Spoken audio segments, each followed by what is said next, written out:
WhatsApp guys, welcome back once again. दोस्तों, ये कहानी एक माँ की है जिसने अपनी बेटी के लिए एक ऐसा रूप धारण कर लिया जिसके देखकर दुनिया चौंक गई। तो कहानी शुरू होती है इंडियाना की एक जगह से। FBI का सेफ हाउस है जहाँ पर हम दो लोगों को देखते हैं जो जेनिफर नाम की औरत से कुछ सवाल पूछ रहे थे जो कि हेक्टर और एड्रियान से रिलेटेड है।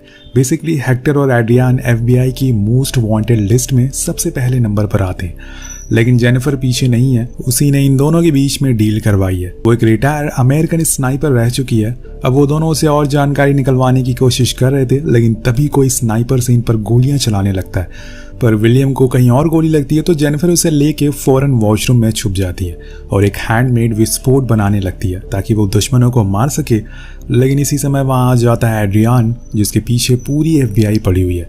यहाँ उसे पता चलता है कि जेनिफर माँ बनने वाली है, इसलिए वो उसके पीठ में चाकू मार देता है और उसे इस बात का जरा भी पछतावा नहीं था। लेकिन तब तक वो नीड फट जाता है और एड्रियान उसमें जल जाता है। लेकिन जेनिफर ने शार ऑन कर लिया था जिससे कि वो बच जाती है और इसी पल हमें कहानी का नाम बताया जाता है जो है द मदर।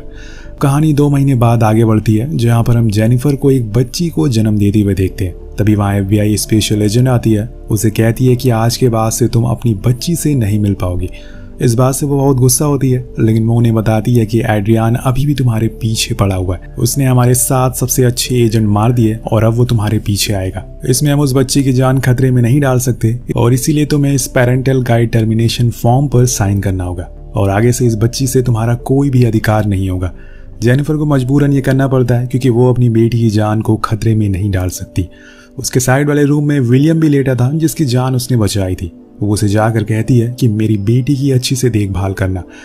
हाँ, अगर कोई दिक्कत आए तो मुझे बस एक लेटर भेज देना। जिसके बाद वो अपनी बेटी को आखिरी बार देखकर अलास्का के लिए निकल जाती है अपने एक पुराने दोस्त जॉन के पास, जो उसे रहने के लिए एक घर देता है जो कि जंगल के बिल्कुल बीच में था। लेकिन जब जॉन जाने लगता है तो वो उसे कहती है कि आज से ना तुम मुझे जानते हो और ना ही मैं तुम्हें। अब वो वहीं अपना गुजारा करती है, वो शिकार करती है और उसे ही अपने खाने में लाती है। ऐसी ही उसकी ज़िंदगी गुजर रही थी। लेकिन 12 साल बाद उसके पास एक लेटर आता है जिस पर एक कार्गो प्लेन का नंबर था और उसका टिकट भी था। ये इशारा उसके लिए काफ़ी था कि अब उसकी बेटी की जान खतरे में है और इसीलिए धीरे धीरे वो अपने पुराने अवतार में आना शुरू कर देती है और खुद को मजबूत बनाती है। फिर एक दिन वो हवाई एयरपोर्ट पर पहुंचती है जहां पर उसे विलियम मिल जाता है, जो उसे सारी कहानी बताता है कि कुछ दिन पहले जब उसके लोगों ने हेक्टर और एड्रियान के अड्डे पर रेड मारी थी तब उन्हें वहां पर करोड़ों के हथियार मिले। लेकिन उसके साथ साथ हमें तुम्हारी बेटी की फोटो भी मिली, जो आज पूरे 12 साल बाद जेनिफर अपनी बेटी की फोटो देख रही थी। अब वो बहुत बड़ी हो चुकी है। वो विलियम को उसका नाम पूछता है तो वो जोई बताता है और उस दिन के बाद वो जोई के ऊपर साई की तरह नजर रखना शुरू कर देती है। उसके स्कूल जाते टाइम, उसके सोते टाइम, उसके खेलते टाइम। ऐसे ही एक दिन जब वो पार्क में खेल रही होती है तभी वहां पर एक रेड कलर की वैन आकर रुकती है और उस पर जेनिफर की नजर थी, इसलिए वो फौरन अपनी स्नाइपर निकाल लेती है और एम करके बैठ जाती है। लेकिन उसी समय वहां पर एक और वैन आती है और उसमें से 2 लोग बाहर निकलते हैं जो जोई की तरफ बढ़ते हैं। लेकिन इतने में जेनिफर दोनों की खोपड़ी उड़ा देती है। ये देखकर हमें पता चलता है कि वो अपने काम में कितनी माहिर है। अब वो किसी को छोड़ने वाली नहीं है। वो एक एक करके सभी को मारना शुरू कर देती है, पर उसमें से एक आदमी उसे देख लेता है जिसकी वजह से वो उसे छुपना पड़ता है और इसी मौके का फायदा उठाकर वो लोग जोई को उठा लेते हैं। उसकी नजरों से ओझल हो जाते हैं। लेकिन अब उनके कुछ साथी जेनिफर के पीछे पड़ चुके थे। वो एक कार के पीछे छुप जाती है, पर एक आदमी उसे देख लेता है तो वो फौरन उसी कार को उस पर चढ़ा देती है। लेकिन इतने में वहां पर पुलिस पहुंच चुकी थी तो जेनिफर को कार छोड़कर भागना पड़ता है। वहां विलियम उसका इंतजार कर रहा था जो उसे सही सलामत बचा कर ले जाता है। इसके बाद वो उस लेडी के घर भी जाती है जो आज तक जोई को पाल रही थी और अभी तक जोई को यही लगता है कि यही उसकी रियल मॉम है। अब यहाँ से बाहर निकलते टाइम उसे विलियम मिलता है जो उसे नया पासपोर्ट देता है और बताता है कि हमें क्यूबा चलना होगा। वहीं हमें वो बंदा मिलेगा जो जोई को उठा कर ले गया। इसलिए वो दोनों अब अगले दिन सीधा क्यूबा पहुंचते हैं। वहाँ के सबसे मशहूर क्लब में रुकते हैं। उन्हें खबर मिलती है कि वो आदमी यहीं अक्सर आता है और लकीली उस समय भी वो आदमी वहीं मौजूद था। अब क्या था, जेनिफर उसे पकड़ लेती है, लेकिन तभी उसके आदमी विलियम को मारना शुरू कर देते हैं। इसी का फायदा उठाकर वो वहां से भाग जाता है, लेकिन जेनिफर उसे नहीं छोड़ने वाली थी। वो उसका बाइक से पीछा करती है और उसे टक्कर मारकर पकड़ लेती है। फाइनली उनके कब्जे में वो आ चुका था। वो दोनों उसे वेयर हाउस ले जाते हैं और वहां उसे बहुत मारते हैं जिससे वो जोई का पता बता दे। लेकिन वो भी एक ढीठ आदमी था, वो मुंह नहीं खोलता और आखिर में जेनिफर उसे शूट करने की धमकी देती है। तब वो अपना मुंह खोलता है और कहता है कि हेक्टर उसे अपने फार्म हाउस पर ले गया है, लेकिन अब तक तो उसने उसे मार भी दिया होगा क्योंकि तुमने उसका बहुत नुकसान किया है। और अब इतना सुनते ही जेनिफर उसे शूट कर देती है। वो बहुत गुस्से में आ चुकी थी। जिससे कि विलियम उस पर बहुत चिल्लाता और कहता है कि कम से कम इससे तो फार्म हाउस का एड्रेस ले ली थी।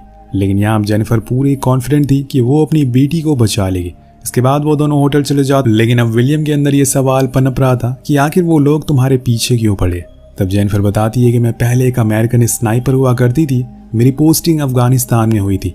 उस समय मेरा सीनियर एड्रियान था। मैं अपनी टीम में सबसे बेहतर थी।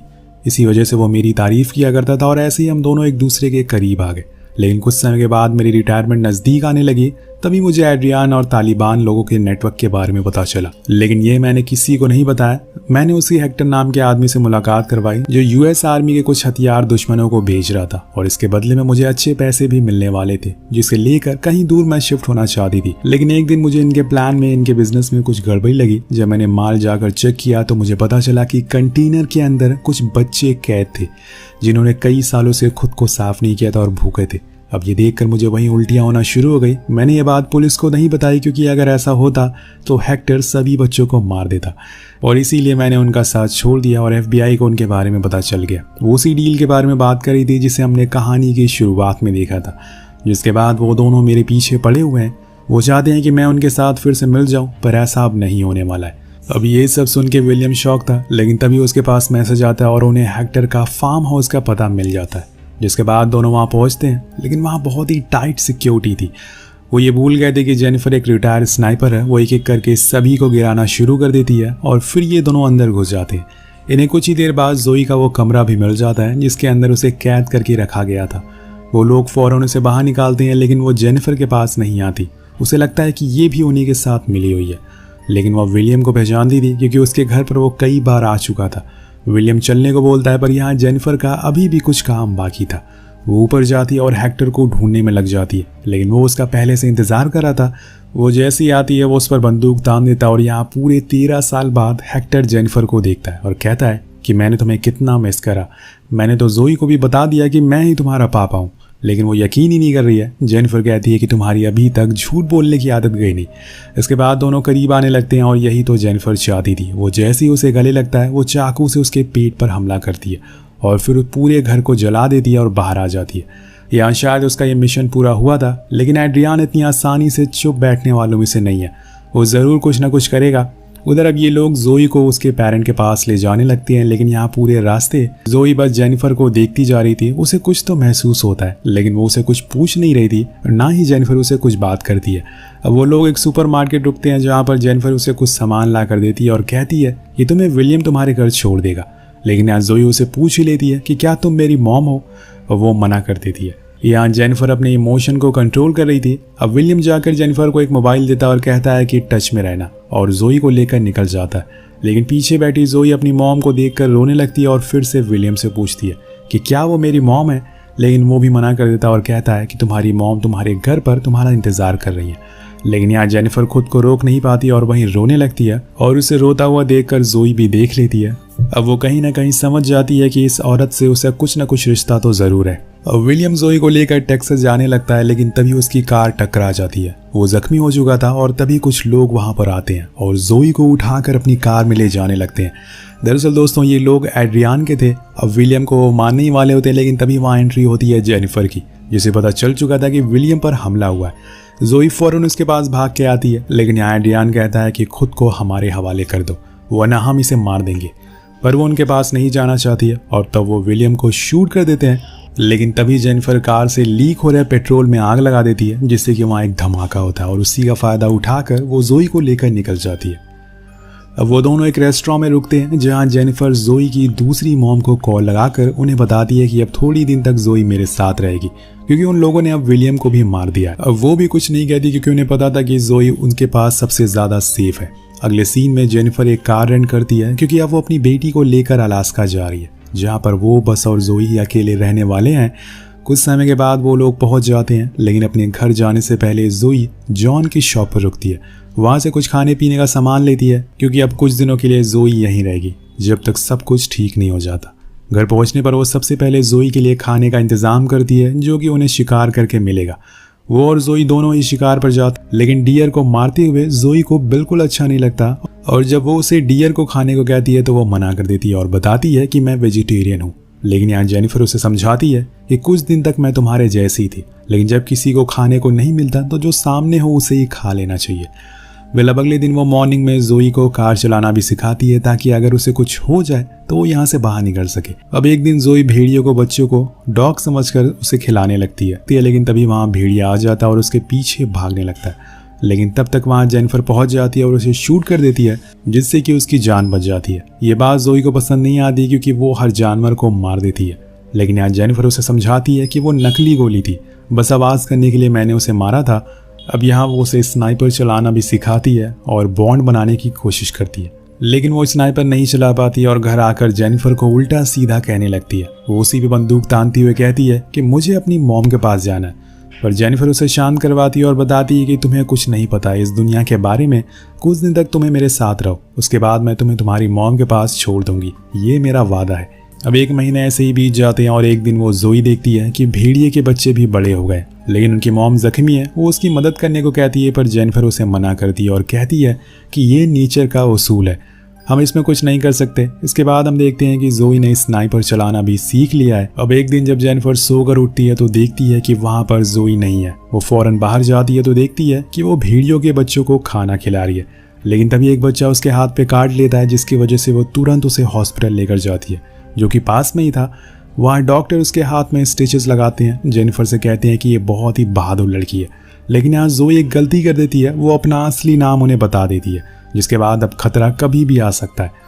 जेनिफर उसे लेके फौरन जॉन के पास जाती है और उसे बताती है कि उन्होंने इसका नाम अपने कंप्यूटर में डाल लिया है और मैं कोई रिस्क नहीं ले सकती, इसलिए इसे कुछ दिनों तक तुम्हारे पास रखना होगा, यहाँ से मैं जा रही हूँ। उसे जाते देख जोई उसे बहुत बुरा भला कहती है, लेकिन जेनिफर उसे कुछ नहीं कहती क्योंकि उसे ये अच्छे से पता है कि ये सब जो कुछ भी हो रहा है सब उसकी ही गलती है। अब उसके जाने के बाद जोई जॉन से पूछती है कि अब हम कहाँ जा रहे हैं, तो वो बताता है कि ये तो हमें भी नहीं पता, बस हमें यहाँ से दूर जाना है। पर कुछ समय के बाद एड्रियान के लोग को पता चल जाता है कि असल में जेनिफर और उसकी बेटी कहाँ है, इसलिए वो अपनी आर्मी लेकर इनके पीछे पड़ चुके थे और उसे जाते देख जॉन देख लेता है, इसलिए वो तुरंत उसे बता देता और वो रेडी हो जाती है। इधर जोई जॉन के रूम में चली जाती है, जहाँ पर उसे कुछ जेनिफर के लेटर्स मिलते हैं, जिसे पढ़ने के बाद उसे पता चल जाता है कि उसकी असली माँ कोई और नहीं बल्कि जेनिफर ही है।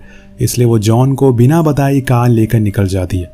ये बात जॉन जेनिफर को बता देता है कि जोई तुम्हारी तरफ आ रही है। उधर एड्रियान के लोग जेनिफर के घर पर हमला करते हैं और उन्हें पूरी तरह से जला देते हैं। उन्हें लगता है कि जेनिफर यहीं पर छुपी है, लेकिन वो यहाँ पर नहीं होती, बल्कि जेनिफर तो बाहर थी। अब वो एक एक करके सभी को मारना शुरू करती है, लेकिन तभी उसे रेडियो पर मैसेज सुनाई देता है कि हमने जोई को पकड़ लिया है। अब वो फौरन उसे बचाने के लिए निकल जाती है और कुछ ही देर बाद उसे बचा भी लेती है। इसके बाद वो लोग उसी स्नाइपर पॉइंट पर पहुंच जाते हैं जहां पर जोई प्रैक्टिस किया करती थी।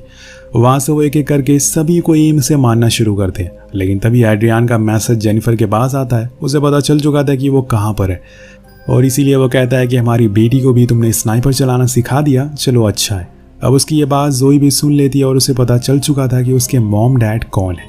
इसके बाद एड्रियान जेनिफर को नीचे आने को कहता है, वरना वो उसकी बेटी को मार देगा। इसलिए वो नीचे आती है, लेकिन उनके बीच में लड़ाई होना शुरू हो जाती है और इसे जोई देख लेती है। वो अपनी मॉम को बचाने के चक्कर में गोली तो चलाती है, लेकिन वो जाकर उल्टा उन्हें ही लग जाती है, जिससे वो बेहोश हो जाती है और इसी का फायदा उठाकर एड्रियान जोई को उठाकर ले जाने लगता है। लेकिन जेनिफर के अंदर अभी भी जान बाकी थी और जब तक वो जिंदा है वो अपनी बेटी को तो जाने नहीं देगी। वो उसे दूर जाते हुए देख रही थी, इसलिए वो एक बार फिर से बंदूक उठाती है और शूट करने की कोशिश करती है, लेकिन उसके हाथ में गोली लगी थी, इसलिए वो सही से एम नहीं कर पाती। अब दूसरी बार वो पूरा आराम से लेट कर एम करती है और इस बारी वो गोली चलाती है जो जाकर लगती है सीधा एड्रियान की खोपड़ी में और यहाँ उसका आखिरी दुश्मन भी मारा जाता है। जोई भागते हुए अपनी मॉम के पास आती है और उन्हें गले से लगा लेती है। दोनों रोने लग जाते हैं और ये पहली बार था जब जेनिफर ने अपनी बेटी को गले से लगाया था। सीन शिफ्ट होकर पहुंचता है टेक्सास पर, जहां पर हम देखते हैं कि जेनिफर ने जोई को उसके पेरेंट्स के पास छोड़ दिया क्योंकि जोई पर उनका ज्यादा हक है और उन्हीं के साथ उसे रहना चाहिए, लेकिन वो उसे दूर नहीं जाती बल्कि 24 घंटे उस पर नजर रखती है।